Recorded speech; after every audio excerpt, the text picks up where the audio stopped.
Hello and welcome to the Reach Out for Mental Health podcast. I'm Stu Whiffin. Joining me always, Kirsty Eaton. Hello.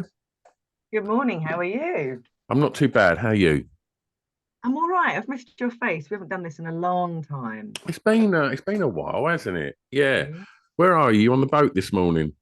No, I'm in Stamford. I'm in a dark and gloomy room. Unless I open up my curtains, then I look a bit glowy. Everything else been all right? Plus, I've not even seen you for a while either.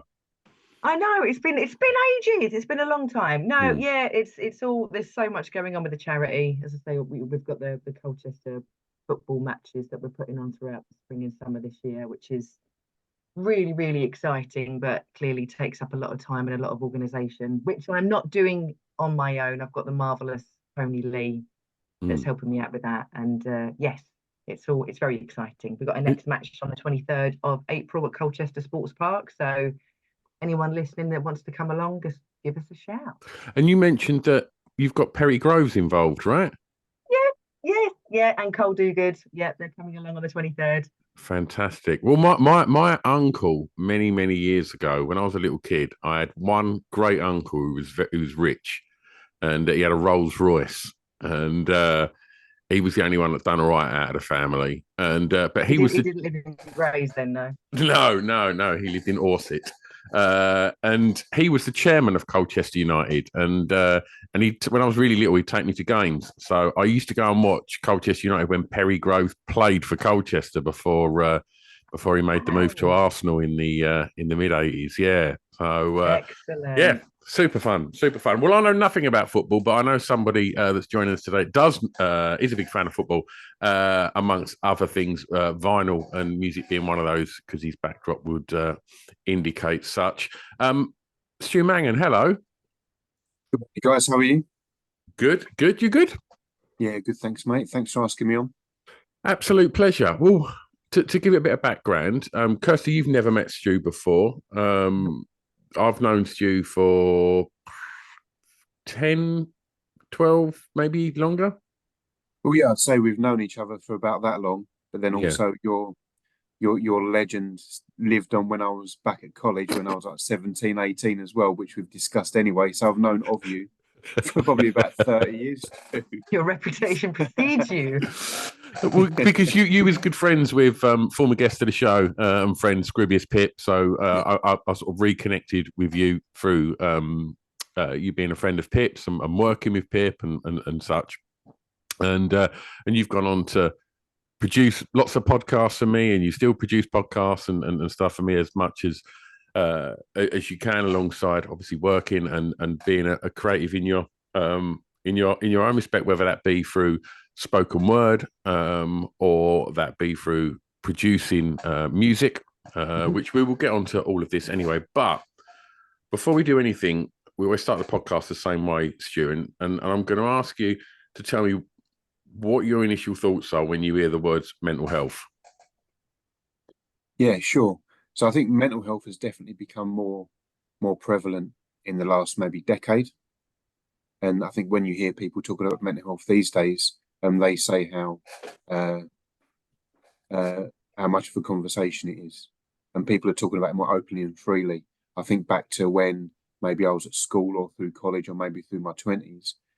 I don't really remember any conversations about mental health, and it's almost like uh, either it was an enormous secret or repressed, or it didn't exist. Whereas I don't really think I started thinking about mental health or my mental health until maybe my mid 30s. So what, like a decade ago. Um, yeah, but I think now it's a real eye opener to understand people, understand yourself, and to understand how we operate these days. You said you didn't really sort of think about it too much until like your sort of mid 30s.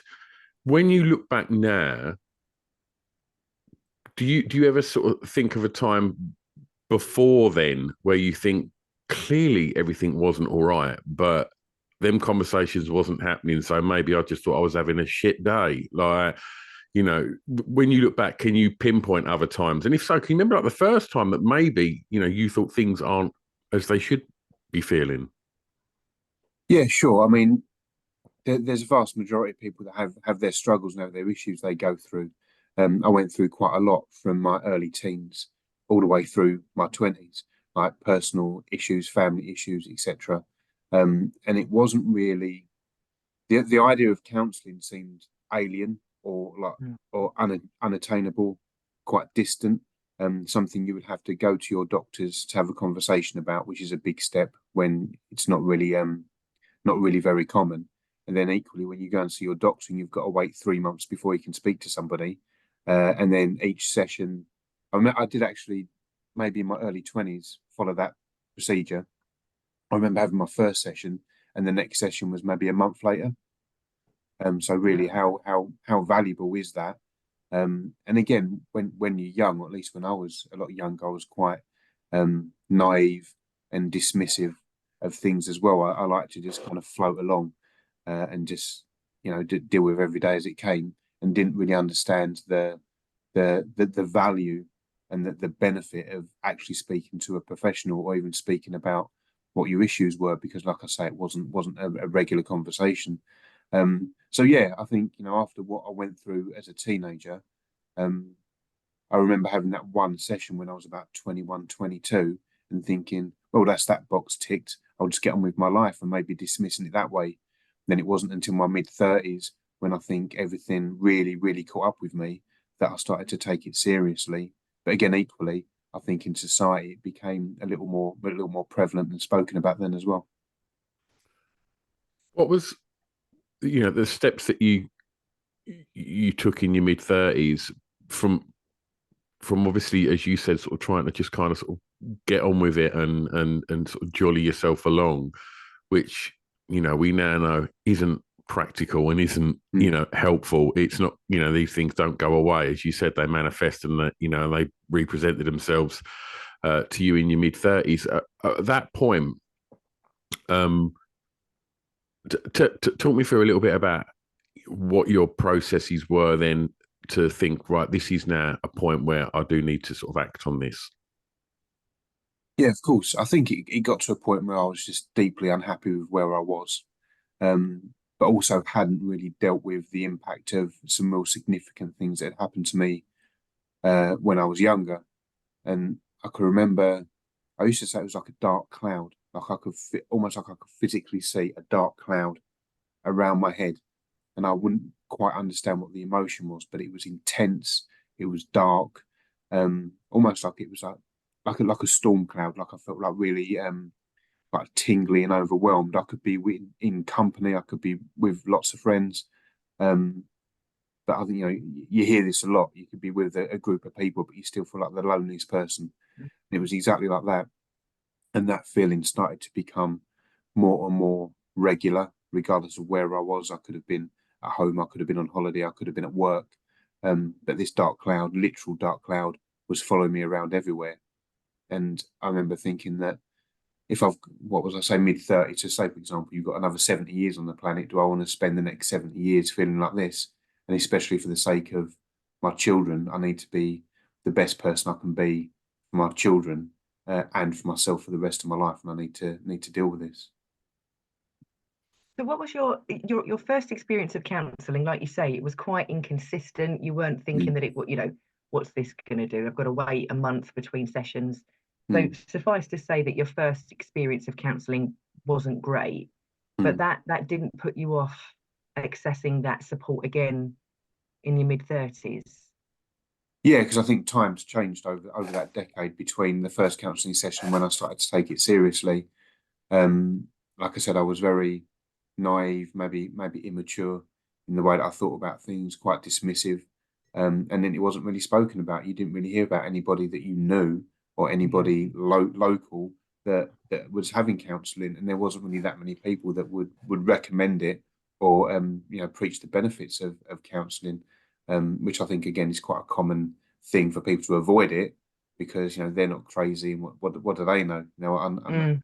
And again, one of my traits, I guess, is I'm quite evasive, not evasive, avoidance, and being dismissive, and effectively not leaning into being uncomfortable and leaning into something that's gonna something that's going to benefit me, and avoiding any kind of conflict, and avoiding anything that makes me feel uncomfortable. To be fair, that's not just you, mate. That's Yeah. just human behaviour. Do you know what I mean? We don't like that. It's really common to be like that. But And that's the yeah, irony, is that you will avoid something that's actually going to help. Be that definitely. conflict, be that an argument, be that a conversation, or be that counselling. You're going to avoid that short-term discomfort. And something that's going to pay Mm. off in dividends long term. Yeah, 100%. Exactly. I mean, we did a podcast with your very own Mr. Christopher Gusson a Yeah, couple of months ago, I'm didn't we? familiar with him. Yeah, yeah. And we were talking about the benefits of counselling, and something that we did talk about as well was, if you have had some experience of counselling, or someone else that has had an experience of counselling, or other therapy, and it wasn't great, it wasn't what you expected, don't Yeah, let that put you off, because it might be the wrong type of therapy, it might be the wrong type of counsellor. So kind of my roundabout way of saying I'm chuffed that you didn't let your first experience put you off, and that you persevered with it, and yeah, ultimately you got the support that you needed now. yeah, Do you exactly that. think that you're in a better position now, having had that support that you had in your mid-30s?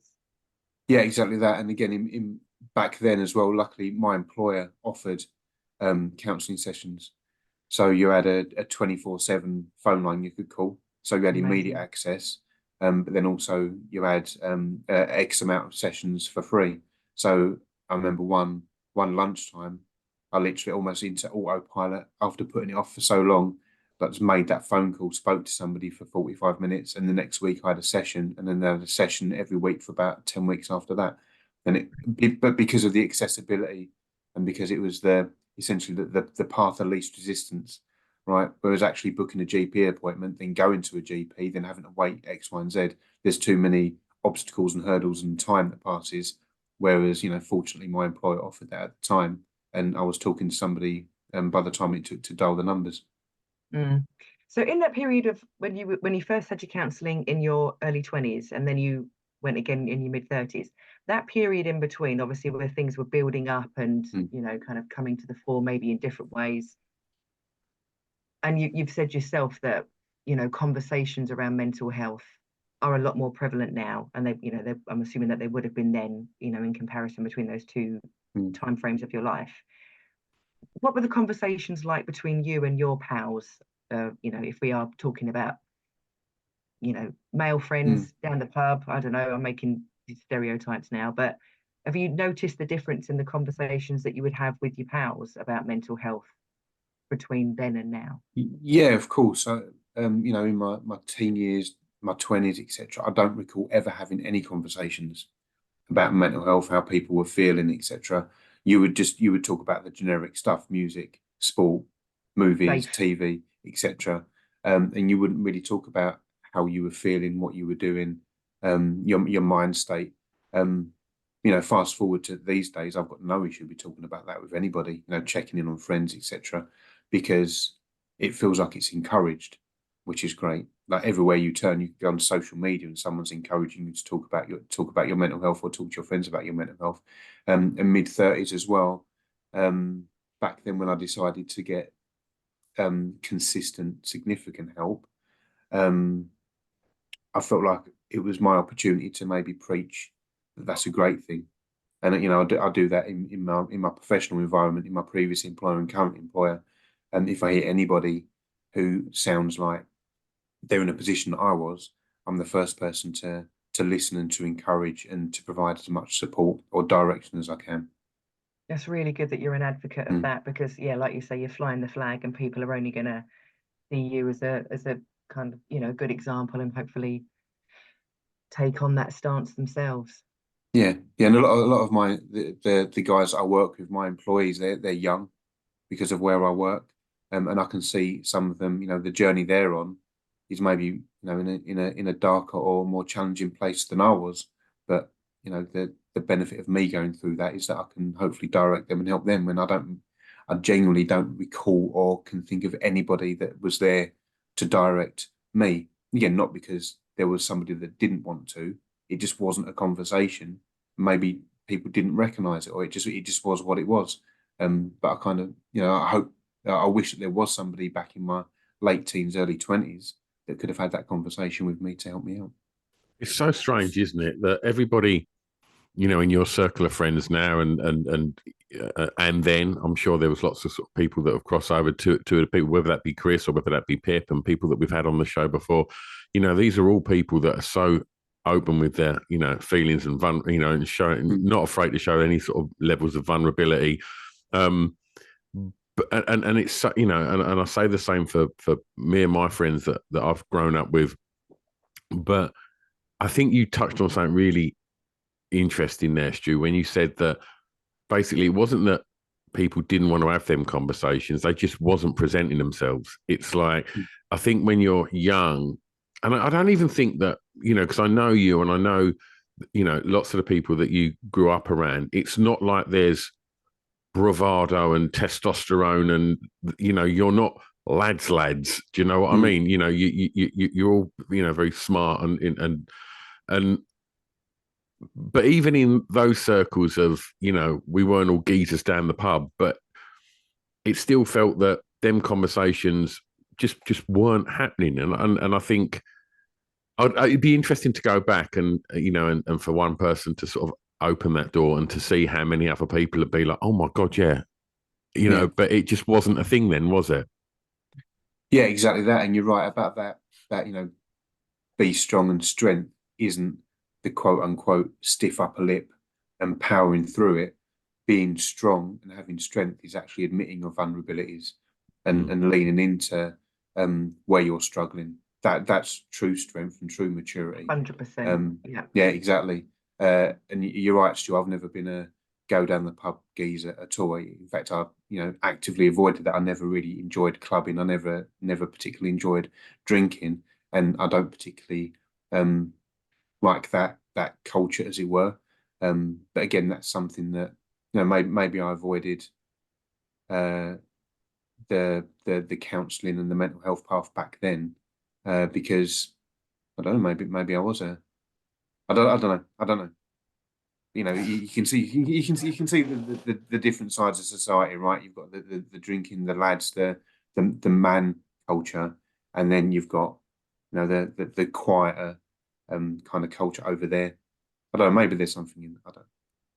I think so. I mean, Stu and I have talked about this quite a lot, haven't we? With quite a lot of the guests that we have tend to be creative types, and we've seen that parallel between creative types are more likely to be reflective and think about their own emotions and talk openly about those kinds of things in comparison to other industries and types. Again, just being really, really generalizing, but there is that parallel there, isn't there? And I think that's where, obviously we've seen statistics around suicide are really on the increase when it comes to working in construction. And on the back of that, there's been a massive movement in working with those industries, getting those conversations started around mental health and suicidal thoughts, because we know that type of cohort find it really difficult to open up because you're more likely to get ribbed and it's all bants, but at the end of the day, there's a time and a place for it. And if someone's really struggling, you need to give them an opportunity in a safe space to open up about that. And we know that, some people find it more trickier than others. Yeah. And I think, just to touch on the creative thing again, and obviously, in the time that I've known you, Stu, you've always been making music, and I'm imagining writing, raps at the time, and now you've moved that into spoken word, which is essentially, correct me if I'm like crossing some massive spoken word boundary here, it's essentially a form of poetry, right? Yeah, and it's exactly that. And so within that, even back when I was writing songs, that was my sort of counselling, that was me vocalizing my emotions. I would write about it in songs. And do you exercise thoughts and things like that through doing creative your creative ventures? Yeah, I mean, I can definitely say that I've avoided writing anything that is really personal and raw, because there's two things. A, it feels like it's cliched, Mhm. You know, so I'm going to go to a spoken word night. I'm going to talk about all these terrible things that have happened. It's kind of cringeworthy, but also that's avoiding being uncomfortable as Yeah. well. I've definitely written some stuff that is emotional and personal, but it's probably stuff that, I mean, you hear this all the time. It's stuff that I probably wouldn't share. Yeah. But it is cathartic. Cathartic, is that the Yeah. word? Is that the right word? Yeah. It's definitely cathartic. And To but write it like down. yeah, yeah. So speaking, talking and writing are two ways to get things out of your head. Because when something's in your head, it buzzes around in there like a little bee and can't escape, right? But once you write it down, it's out and you can organize your thoughts. Once you speak to somebody, it's out and you can organize your thoughts. So it's definitely a great process to do. Um, but I find my music, my spoken word gets more of a like a creative energy out of me. Like the music gets more of an energy out of me. Something that I uncovered during my counselling sessions is there's a lot of anger, or was a lot of anger in me, but I find that creating kind of dissipates that anger a lot. There was a lot of my life I didn't quite understand the emotions that I had in me. So somebody might be able to say, "Oh, I feel angry right now. I feel excited right now. I feel stressed right now." For me, it's just an emotion that's inside me that I can't pinpoint or couldn't pinpoint.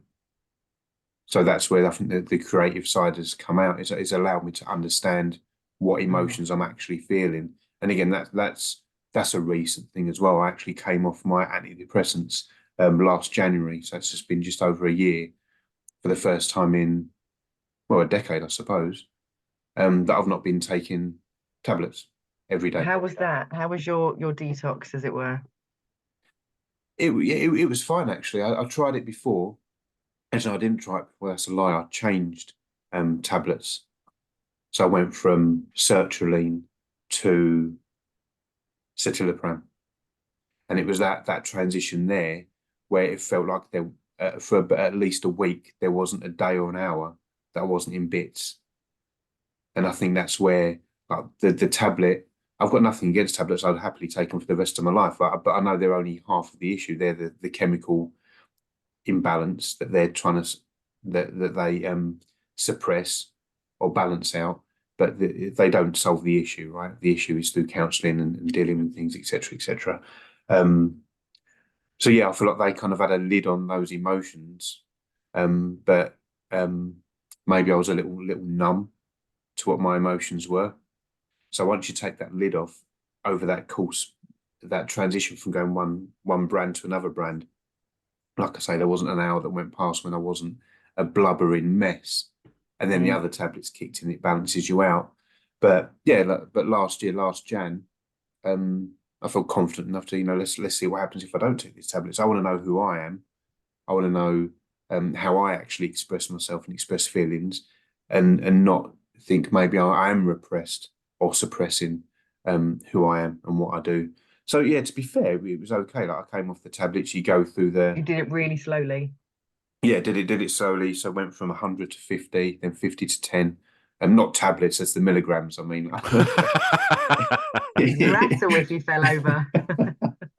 yeah, went from 100 milligrams to 50 to 10 milligrams. Um, went for that. I don't know if you guys have ever experienced it, but you get like a bit of a bouncy head. You know, when you're on a bridge and people are walking and the bridge bounces, that's what it feels like. Oh, right, I see. Okay. Yeah, No, I haven't had yeah. that. Yeah, so when I don't really know anyone else, but when I started to take the tablets, when I came off the tablets, every so often, like it was a physical, as if like the bridge is bouncing, and that got less and less. So I went from every day to every other day to every few days. So it's a kind of out of your system, and then eventually that Mm. bouncy bridge wasn't feeling wasn't there anymore. But yeah, but then this last year, it's been quite a positive journey in that actually experiencing emotions and may actually being able to pinpoint what those emotions are. Oh, actually, I feel a bit angry now, or I feel stressed now, or I feel whatever emotion you're feeling is feels more human now. Yeah. And that's really, really powerful. I mean, that I don't want to get all kind of hippie about it, but that is the very start of mindfulness. And that's the thing that people miss. That is the absolute kind of key, is that if you can just sit there and identify and go, oh, I'm pissed off, or I'm feeling really upset, or I'm feeling really disappointed about something. And it isn't just owning it, just recognizing that and owning it, rather than just ignoring it, bulldozing through it, and then running 100 million miles an hour, probably in the wrong direction. Yeah, that is key. It's something so small but really significant, and can really help to, once you've recognized that you're in a certain funk or in a certain headspace, you can take 10 minutes out to do whatever it is that you need to do to kind of level off before you continue on with whatever you were doing. Yeah, and I think that's really key, actually, Kirsty. You said about the mindfulness thing, is recognizing something and knowing when to withdraw yourself from a situation or an environment, and knowing what tools to use when you've withdrawn or when you need to. So, like knowing that if you come home from work or things are getting stressful, to maybe just take half an hour in silence, or knowing when to. Sometimes I won't listen to music in the car, because that silence helps me organize my thoughts. Or like at home, we put like some meditative music on, or just some music in the background, so that it's there just to help you slow down, or knowing what boundaries to have, what people you should and shouldn't talk to, what situations to avoid, or even putting an incense stick on, all those kind of things. It's just being mindful of where you are in that present moment, and what to do in that present moment to help yourself. Absolutely. We're getting full on hippie now, Stu. Off you go. You're not going to like this. Yeah. Well, I've never seen Stu in tie-dye, and I never want to. I might still have a global hypercolour t-shirt from when I was 15, if that helps. Stu, what triggers are you aware of now if you start to feel that your mental health is starting to kind of slip from where you'd like it to be? Like, what are the sort of triggers that present themselves to you? Triggers and signs, I guess, more rather than triggers. Yeah, I think there's that. I mean, I'm assuming this is like super common, but there's a kind of a feeling you get around your chest, like a hollow feeling. My feet go cold as well. Like, the phrase cold feet, right? Like, I'd never really experienced that before. But literally I will get like a gush of cold emotion through my feet, which is very bizarre. But yeah, the hollow feeling in my stomach, on my chest, like a tingling around like here. And that's real physical sensations. Physical sensations. Yeah. And then my brain like whirs, like, what's caused this? What is this? What emotion am I feeling at the moment? So I know that I'm in a good space when I don't have any of those physical emotions. What about your behavior? So is there someone, wife or girlfriend, that would say you're doing this, or you've been not doing this like you normally would, or you're saying this? Are there any kind of those indications that someone else would be able to go, we're on that trajectory, are we? Yeah. So yeah, my fiance will recognise things in me. I mean, she's been an enormous support through this, the last like 5-6 years that we've been together. And this last year without my tablets as well, like, she can definitely identify things. Again, I'll like wander from room to room, or I'll potter around, or pick things up, put things down, like busy myself. And she's always the first one to say, stop, relax, calm down, take some time out for yourself, etc. And then it feels unnatural to do that. So to sit still when I'm in that mindset is the complete opposite to what I want to do. But then once I've done it and had that half hour to myself, massive difference. So yeah, you're right. Like, having someone there to pinpoint it, or to pull you back from where you're going is a huge benefit. I mean, like with Stu, if he's been a bit grouchy, I'll say to him, how much LBC you've been listening to this week? That's what happens. Don't listen to that station. It's not good for you.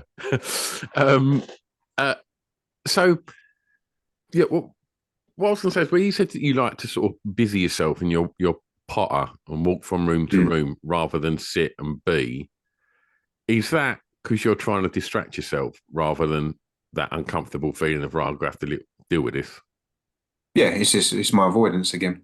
Yeah, absolutely.